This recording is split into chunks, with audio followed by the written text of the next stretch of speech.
গিলছে শাড়ি, টানছে ধরে দুঃশাসন। দায় ছিল যার গর্জে ওঠার, নিচু মাথায় সেই 5 জন। দুর্যোধনের নগ্ন উরু, ইঙ্গিতে তার ধ্বংস কাম। হস্তিনাপুর দেখছে বসে, হস্ত হতে তার সুনাম।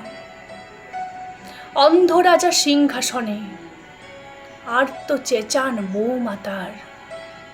নিজের দলের নির্যাতনে সব রাজা হন নির্বিকার। কর্ণ বসে হাসছে হা হা, রাজার দলে লোক তো সে। শর্তবিহীন সমর্থনে তাবৎ আরাম সুখ বসে। ভীষ্ম দোন কৃপ নীরব, সরকারি রোগ হাজার হোক। রাজার কথাই তোমার কথা, তুমি যখন রাজার লোক। খল শুকনি দেখছে সবে, বস্তুত সে ধ্বংস চায়। ঘরের মাটি লাল হয়ে যাক দেশ বিভাগের যন্ত্রণায়।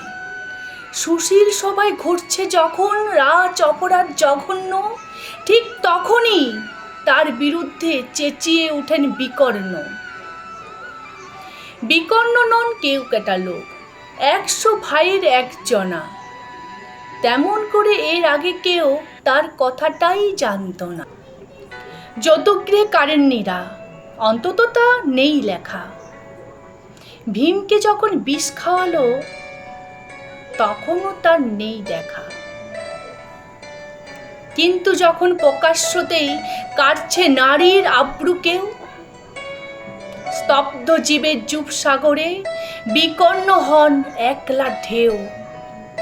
চেঁচিয়ে ওঠেন রাজার কুমার যুবরাজের বিরুদ্ধে। মহাবলী পাণ্ডবেরও তখন গলায় সে সুর নেই। রাজাও যখন নীরব থেকে সায় দিয়ে যায় ধর্ষণে, ঠিক তখনই সমস্ত যুগ বিকর্ণতে সর্ষণে। আমরা যারা কিচ্ছুটি নই, একটি মোটে ভোট কেবল, অত্যাচারের সামনে এলে সঙ্গী শুধু চোখের জল। পোষ্যভাবে যাব না যেবাই, অন্ধ এবং নিকর্ণ। প্রার্থনা থাক আমরা যেন একবার হই বিকর্ণ। মরার আগে হতেই হবে রাজার সভায় বিকর্ণ।